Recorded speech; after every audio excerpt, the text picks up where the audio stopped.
Hey guys, MWUSA Season 5, Episode 141. This is going to be Coach's Corner, Episode 12. So, without any further delay, Coach's Corner.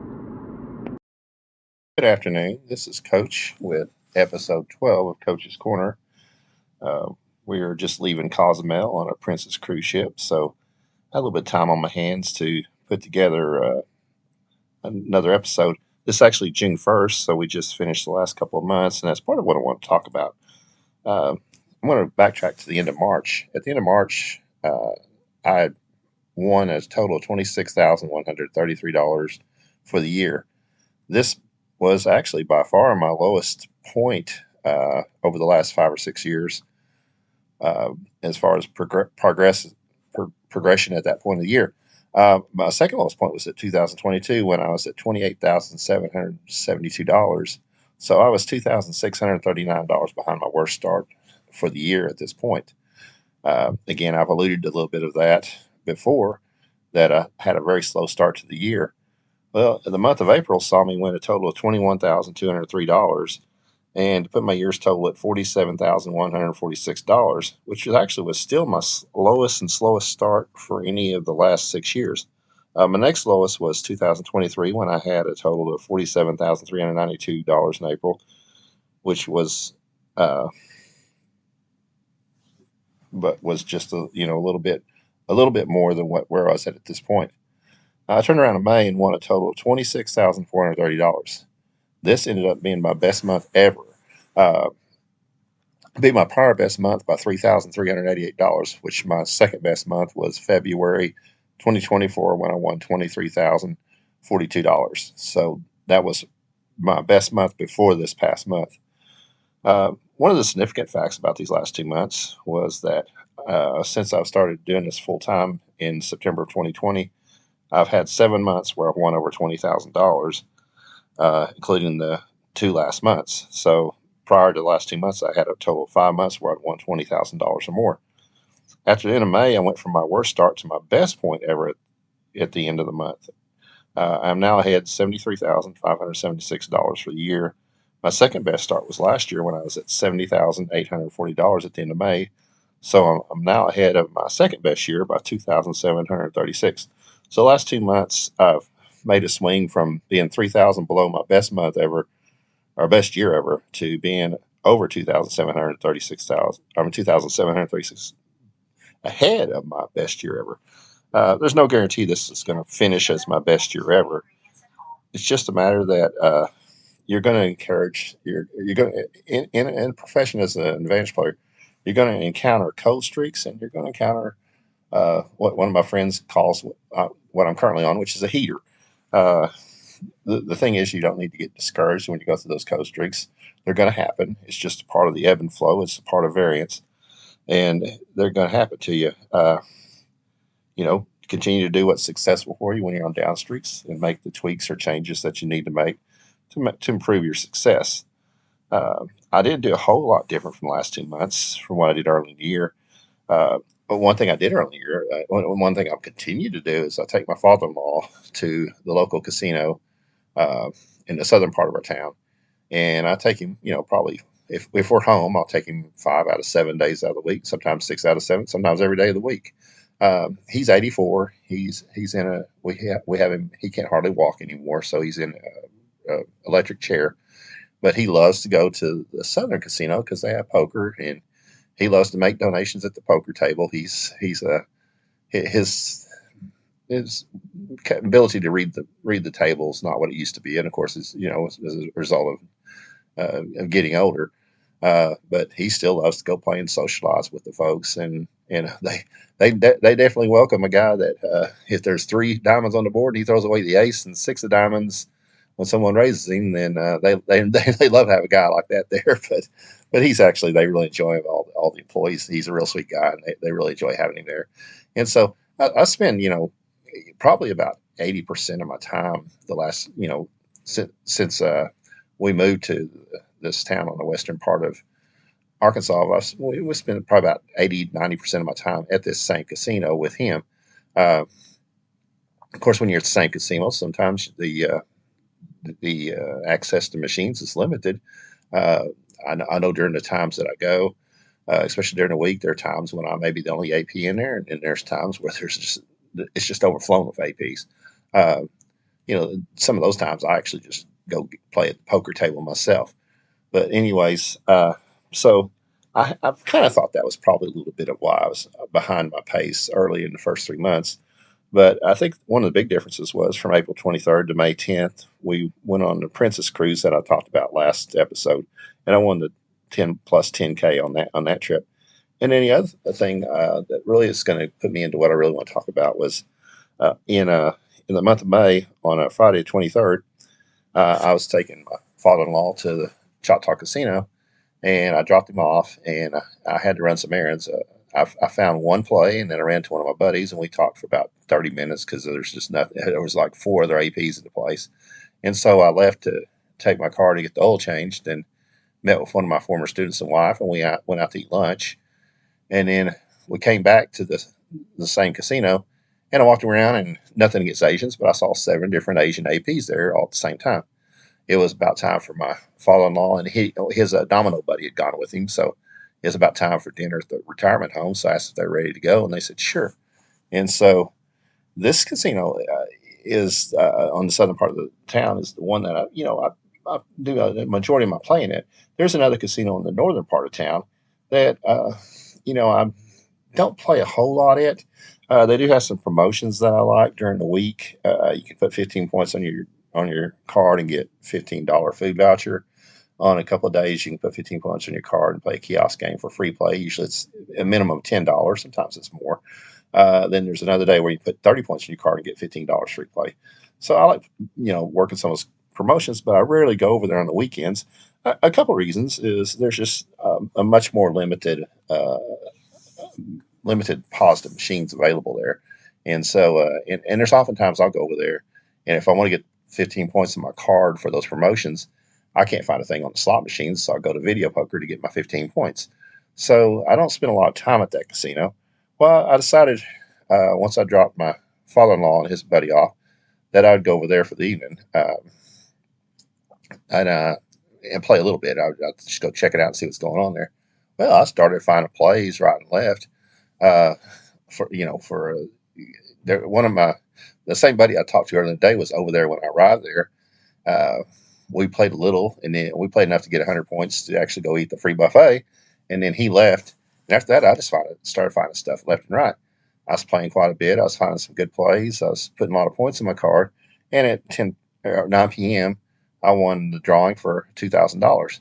I had a lot more positive expectations plays, and I finished the day with a $4,193 win, which at that point was my ninth best day ever. Um, Went back, got up on Saturday morning at home and went on a walk. And my wife asked me what my plans were for the day, and I said, I guess I'll take your dad over to the casino. And she said, well, it's raining. Why don't you give him a day off? And I said, well, okay. I said, well, I may go back over to this other casino that I had a little bit of luck at yesterday. And I said, one of its sister casinos up north, they were giving away some VIP gifts, which were really nice sound bars. And I said, I may make a trip on up there and then come back to there. And so I did. I went up to the casino up north. I got one really good hit on that. I played a progressive that one of my favorite games in the progressive was at 250 a pull, and I got some fantastic hits. I got two $250 hits on the base game itself. So I won $1,000 there, and then I came back to the southern hotel that's in the northern part of our town and continued to play. And I mean, I had a fantastic day. I ended up winning $5,655 for my fifth best day ever, moving the prior day's uh, total to my 10th best day ever. So uh, normally I don't play at these casinos that much on the weekend. Usually I play at the other one, but it looked like it was already overrun with advantage players. It has a lot more advantage games, but it's already over. When you have a lot more competition and you got more games, it's maybe less than the other place that has a lot fewer competition. So it made me come to think of mine about something the author Jean Scott said many years ago. She wrote books. Her original book she wrote was called The Frugal Gambler.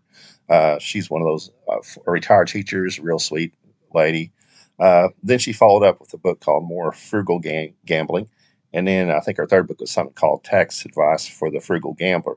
Uh, if you're interested in any of those books, you don't have them, you can get them at Huntington Press for a deep discount now, since they are pretty well. These books are. I think the first one may be over 20 years, 25 years old. But anyways, she says that in one of her books, I think, or either when she was on the Discovery Channel when they used to show those specials about Vegas in the early 2000s. She said, uh, "Never marry a casino, but have many affairs with casinos." And that past weekend made me think of that. I mean, if there was one of the local casinos that I was more married to, is probably the Southern Casino, but we had a little separation there, and I went to the Northern Casino.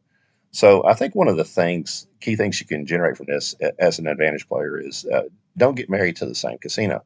Uh, MWUSA may have been having affairs with several of his local casinos, but they broke off the relationship. Uh, have limited his play at those, so he has to have affairs with some other casinos around the area.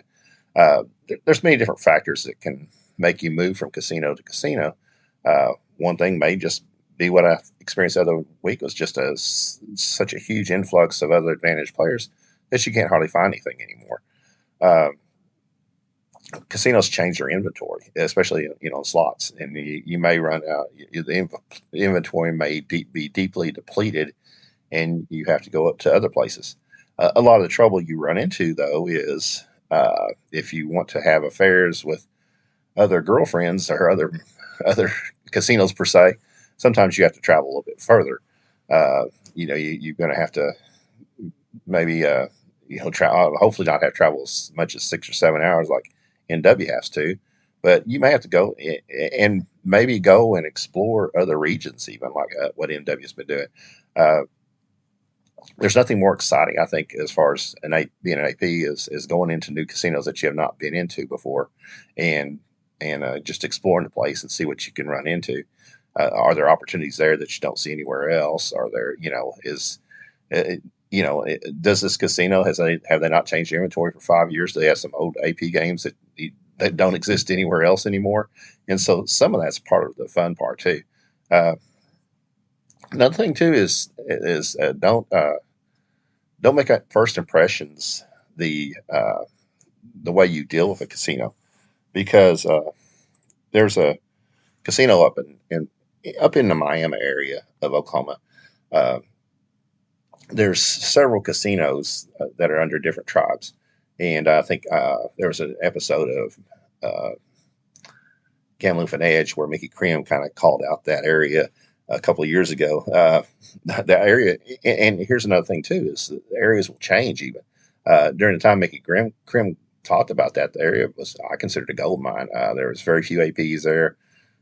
There was some really good games. There was good video poker games. The Indigo Sky had 9-6 jacks or better, and since then those games are gone. Since then, I go up that area periodically, and usually I run into several APs while I'm up there. Uh, so the pickings are more slim than they used to be, and that's kind of truth across the nation in a lot of ways. But anyways, up in that area, there was a casino that was kind of old. It was I don't say it was probably actually in a trailer. Uh, yeah, and they had some good games there. I mean, there were good games to pick from. Well, they recently built a brand new casino, and the other one's closed, and it's a beautiful casino. And the first time I went up there, I didn't see a whole lot, and I wasn't impressed. And I said, "Oh, that's this kind of disappointing to tear down the old casino and put this in where there's not much to play." Well, recently, a couple of weeks ago, I was up in the area, and I decided to just go check it out again. And there was a plethora of nice new games. For some reason, I guess I just didn't see them on the first visit. I, I just had several opportunities, and I made a good tiny profit at that place. Um, so sometimes you got to double check casinos and go back, and probably the first time I saw it, maybe a lot of the Vantage plays people were playing or something. But I think the first time I went in there after they rebuilt it or built a new casino, I didn't play at all. But this time I had found lots of good plays. I was probably in there for about an hour and a half, and I was doing what I call a casino run. Because in the Miami area, there's about 7 or 8 casinos that are all in short driving distance of each other. Um, One of the casinos I'll name out is the Buffalo Run Casino. Uh, I hardly ever find a play in that place, and a lot of times I'll just drive past it. It's got a few games, and it's got some older games, and but there's not that many selection, and usually when I go in there, they're all picked through. And so on this last trip, I decided to go in there, and I found a play that I normally don't find there, and I think I won like $900 on that one play, and so that was kind of the highlight of my trip there. So don't pass up casinos just because at one point you were disappointed in them, and then or you couldn't find plays at one point. So well, I'm not going to go in there again this trip because I didn't find anything the prior trip. I may not find. I'm not going to find anything this time.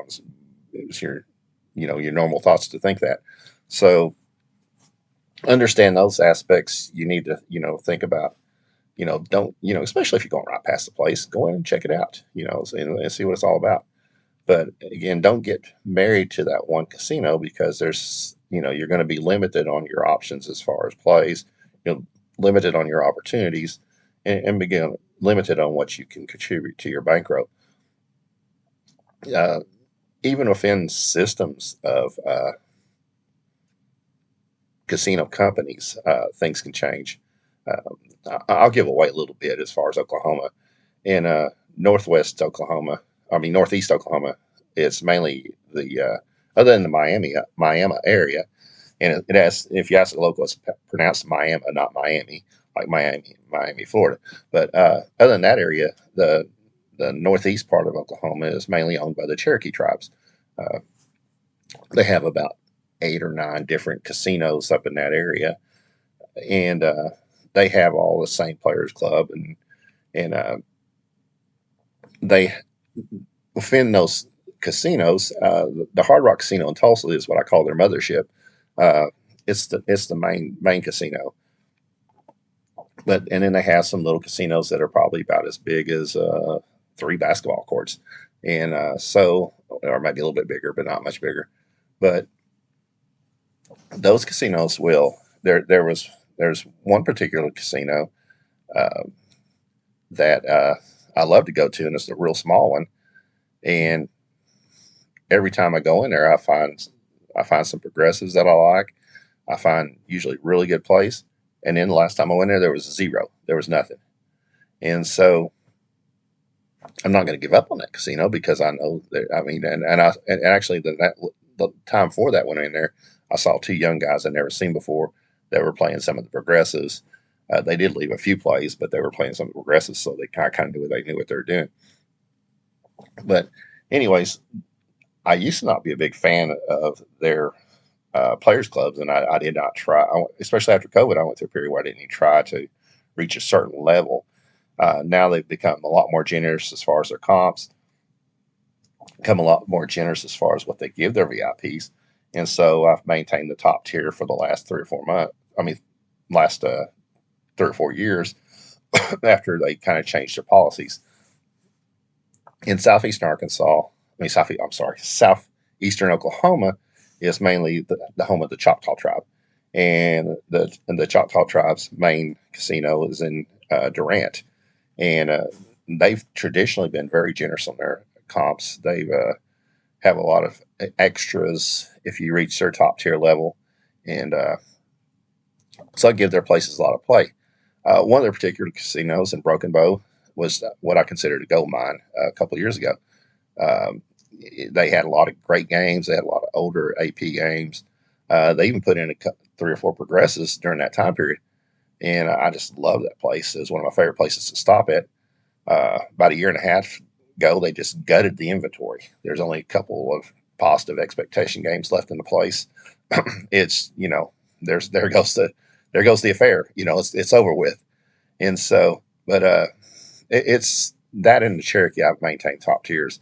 A little bit further west of northwest Oklahoma is the Creek Nation tribe, and their main casino is the River Spirit Casino, which NW and I went into, and as he told you on his podcast, the place is completely gutted.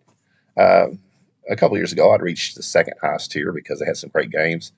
Um, I've been in a casino once in the last year and a half with MWUSA. That's the only time I've been in a casino. They have some satellite casinos in that area.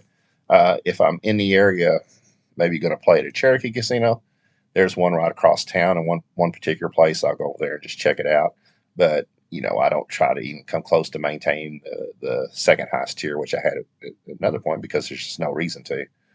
And then a little bit further west in the southern part of the state is the Chickasaw tribes, and of course they're famous for having the world's largest casino in the world, which is the Riverwind Casino, Windstar Casino. I'm sorry, they do outside the Riverwind Casino in Norman, Oklahoma, but it is the world's largest casino, and I noticed MW and I went down a couple of months ago, and we put a lot of play on my card, and they sent me some real generous free play offers. So I went down there until those offers exhausted because, and I didn't continue. I mean, I did play some, but I make sure and played the free play. And anyways, but after a couple of months of being gone for a while and playing a lot, then your free play really drops off. And I don't plan on returning that much because I just don't have enough of me to do it. It's a little bit further away, and it's just it's just too much out of the way. But anyways, if you walk, one of the poker dealers told us if you walk from the hotel to the farthest part of the other casino, which is the poker room, it's a mile walk. And then I noticed last time I was there, they're actually adding some extensions on past there to this monstrosity. So they want to, I guess, make sure that no one catches up to them as being the biggest casino in the world. But here's the interesting thing about this. They probably have around 9 casinos, but every single casino has a different players club. So you can't, all the other tribes are kind of like Caesars and Boyd's and MGM. You play at Biloxi on your Caesars card, and you play at Kansas City on your Caesar card, or you play at Las Vegas on your Caesars card, you're going to get points towards your account. That's the same thing true for Cherokee, Choctaw, and the Creek casinos. So if you play any of their main casinos or satellites, you're going to get points on your card. What's different about Chickasaw Tribe is the Windstar has their own players club. The River Wind has their own players card. The little Treasure Box, I believe, casino, that's a real small little casino, has their own players card. So you cannot earn points at River Wind and then apply points to the Windstar, which is it's kind of strange, but and you have one of the Chickasaw tribes is probably about 20 miles away from Windstar. I'll take it back. There's the Border Town Casino. It's just 2 miles south of the Windstar Casino, and again, this one doesn't even have a player's card, but even though it's a Chickasaw Casino, so a little bit different as far as those concerned. But again, within those clubs,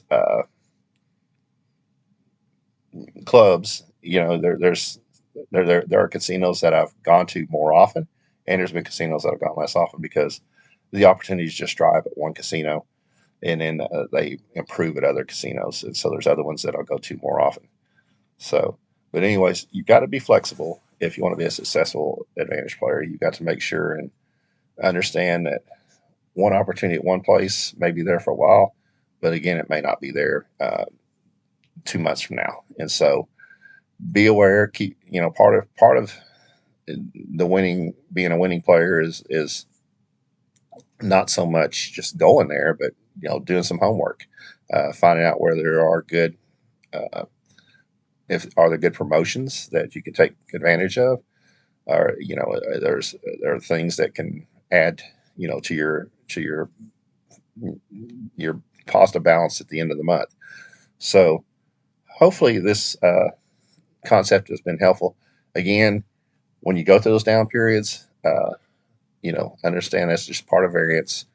You're going to have periods where you're just doesn't seem like you're going to be making enough money anymore, or making the money that you want to make. But if you stick your nose to the grinder and continue on, you're going to have some positive expectation variance. You're going to have some times when you just flat out get lucky. That's going to happen. And I think part of what I've experienced the last couple of months is I've just been lucky in a couple of spots. I had a couple of much above expectation hits that winning 2,000 in a drawing's always been good. It's not my biggest winning in a drawing, but still, you're going to have some things that will add to the bottom line that normally wouldn't be part of what you're experiencing yourself. Don't always pat yourself on the back. Don't say it's because you're that good is why you did it. Because sometimes you just have some things, luck fall on your side or it's fall on your side to help you out. And again, I don't want to. I want to apologize and say I'm not trying to brag about my last 2 weeks. I'm just saying that it just made me think of if I had not made those adjustments to gone to the casino that I normally don't go to on weekends. I probably wouldn't have had that fantastic weekend a couple weekends ago. Uh, so it gave me the idea of talking about making sure to expand your horizons, go to some different casinos. Uh, if you make trips, sometimes if you want to make trips, maybe not necessarily go to Vegas all the time. I mean, there's other areas of the nation where there may be golden opportunities. I've thought about actually in the future making a couple episodes about some of my favorite places to go to, not necessarily the most advantageous places to go to, but some of the casinos that I really enjoy uh, going to. So make sure that continue to grind, continue to work at it, and you can reach expectations. So uh, again, my email address is fremontfreebies@gmail.com. Uh, if you need, and that's Fremont, like Fremont Street on in Las Vegas. Uh, Till then, I hope everybody hits a lot of jackpots and good luck. And this is Coach of Coach's Corner. Have a good day.